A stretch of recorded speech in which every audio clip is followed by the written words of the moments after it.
ఎక్కడ కూడా భావోద్వేగానికి లోను కాకుండా కేవలం ఈ విషయాలను ఎక్కడికెక్కడ వాళ్ళు చెప్తున్న విషయాలను పరీక్షగా వినడం జరిగింది. అంతేగాని కొద్దిసేపటి క్రితమే ఈ అరెస్ట్ రిమాండ్ కి తరలిస్తున్నట్టు చెప్తున్నప్పుడు కూడా భారతిరెడ్డి అక్కడే ఉండిపోయారు. ఉండి తర్వాత ఇక్కడ నా భర్తను ఎందుకు తరలిస్తున్నారో నాకు అర్థం కావట్లే విషయాన్ని మాత్రం చెప్పడం జరిగింది. అయితే ఇది ఎందుకు వస్తున్నారు ఎందుకు తరలిస్తున్నారు అన్న విషయాన్ని అది దీని పట్ల జగన్ కూడా ఎలాంటి హావభావాలు వ్యక్తం చేయకుండా సైలెంట్ గా ఉండిపోండి అని చెప్పడం జరిగింది.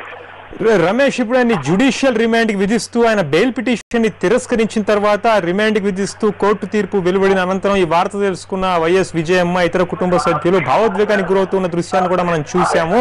అయితే మరి ఇప్పుడు ఈయన కుటుంబ సభ్యులు ఎవరైనా ఈయన కలుసుకోదలిస్తే ఇప్పుడు కోర్టు వద్ద బయలుదేరే ముందే వెసులుబాటు ఉండదా? ఇక అక్కడికి వెళ్ళిన తర్వాత కోర్టు అది చంచల్గూడ జైలు నియమ నిబంధనల ప్రకారమే కుటుంబ సభ్యులు కలుసుకోవాల్సి ఉంటుందా? సంతోష్, వీవీఐపీ కాబట్టి కుటుంబాన్ని అక్కడ ఉన్న జైలు నిబంధనల ప్రకారం వివరించవలసి ఉంటుంది. ఎవరైనా సరే జైలుకు వెళ్ళిన తర్వాత జైలు నిబంధనలు తప్పనిసరిగా పాటించవలసి ఉంటుంది. కాకుండా ప్రత్యేక వసతులు కల్పించారు కాబట్టి జగన్ తన ఇష్టమైన ఆహారాన్ని బయట నుంచి తెప్పించుకోవచ్చు. అంతేకాకుండా అక్కడ లోపల కూడా తన ఇష్టం వచ్చిన మాదిరిగా ఉండవచ్చు. అయితే నిబంధనలు కొన్ని ఉంటాయి కాబట్టి ఆ నిబంధనల ప్రకారం తప్పనిసరిగా జగన్ వివరించవలసి ఉంటుంది. ఉదయం లేవడం కావచ్చు, లేదా సాయంత్రం పడుకోవడం కావచ్చు, లేదంటే మిగతా సమయంలో లోపలికి బ్యారెక్ లో ఉండడం కావచ్చు. ఇలాంటి ఇతరత్వాలన్నీ కూడా తప్పనిసరిగా వివరించవలసి ఉంటుంది. అయితే కొన్ని సందర్భాల్లో తప్పనిసరిగా కుటుంబ సభ్యులు కావచ్చు, వేరే మిగతా వారిని కలుసుకోవాలంటే తప్పనిసరిగా జైలు అధికారుల పర్మిషన్ అవసరం ఉంటుంది. అయితే జైలు మాన్యువల్ ప్రకారము జగన్ కి ఎన్నిసార్లు కలుసుకోవాలనే విషయం అక్కడ మాన్యువల్ లో ఉంటుంది. కాబట్టి ఆ మాన్యువల్ ప్రకారము తప్పనిసరిగా అక్కడ కలుసుకోవడానికి వీలు ఉంటుంది.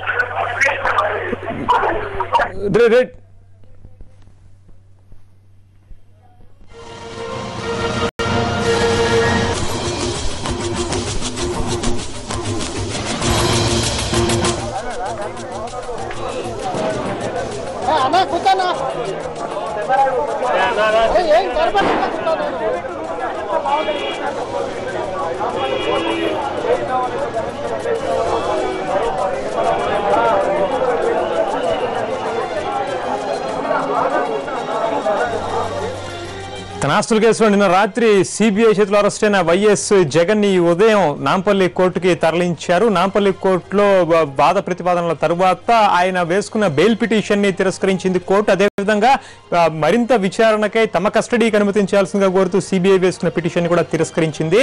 ఆయనకి జ్యుడిషియల్ రిమాండ్ విధించింది కోర్టు. ఇది నేపథ్యంలోనే ఆయన ప్రస్తుతం చంచల్గూడ జైలుకి తరలించేటువంటి కార్యక్రమం జరుగుతోంది.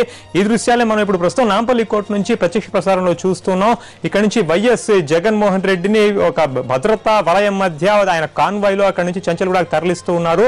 ఆయన విచారణకు పిలిచింది మొదలుకొని రాష్ట్ర వ్యాప్తంగా ప్రధాన నగర వ్యాప్తంగా అయితే మొత్తం పోలీసులు ఒక భద్రతా వలయాన్ని ఏర్పాటు చేశారు. ఎటువంటి అవాంఛనీయ పరిణామాలు చోటు చేసుకోకుండా, అంటే ఒక ఎంపీగా ఒక ప్రజాప్రతినిధిగానే కాకుండా ఒక ప్రధాన పార్టీకి అధ్యక్షుడిగా ఉన్న వైఎస్ జగన్మోహన్ రెడ్డి అభిమానులు ఏమైనా ఒకవేళ భావోద్వేగాల్లోనైన పక్షంలో ఏమైనా జరగచ్చు అంటూనే పైగా కొంతమంది అరెస్ట్ కూడా చేయడం జరిగింది 3 రోజుల క్రితం. ఈ నేపథ్యంలో మొత్తానికి గట్టి భద్రతా ఏర్పాట్లు అయితే చేశారు అవాంఛనీయ పరిణామాలు నిరోధించడానికి. ఇదే క్రమంలో మొత్తం దారి పొడవునా ఇప్పుడు నాంపల్లి కోర్టు నుంచి చంచల్గూడ జైలు వరకు దారి పొడవునా కూడా గట్టి భద్రతా ఏర్పాట్లు చేశారు. చంచల్గూడ వద్ద కూడా పోలీసుని భారీగా మోహరించారు. అక్కడ కూడా ఇప్పటికే అక్కడ జైళ్ల శాఖ డీజీ టిపి దాస్ చేరుకుని అక్కడ జగన్ రాక కోసం అక్కడ ఉన్నటువంటి ఏర్పాట్లను ఒకసారి సమీక్షిస్తూ ఉన్నారు. ప్రస్తుతం ఆయన కూడా అక్కడే ఉన్నారు ఇంకా చంచల్గూడ జైల్లోనే.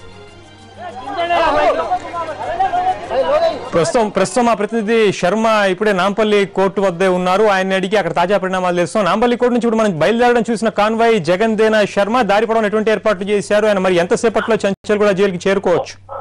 ఇప్పుడే వైఎస్ జగన్మోహన్ రెడ్డిని చంచల్గూడ జైలుకు తరలించారు. ఆయన కొద్దిసేపు క్రితమే నాంపల్లి కోర్టు నుంచి ఆయనకు సంబంధించిన ఎస్కార్ట్ ను కూడా ఆయనతో పాటుగా చంచల్గూడ జైలు వరకు వెళ్లారు. అయితే పూర్తిగా భారీ బందోబస్తును ఏర్పాటు చేశారు. నాంపల్లి కోర్టు నుంచి మోయింజాయి మార్కెట్ అలా అఫ్జల్ గంజ్ మీదుగా చంచల్గూడ జైలుకు తరలించబోతున్నారు.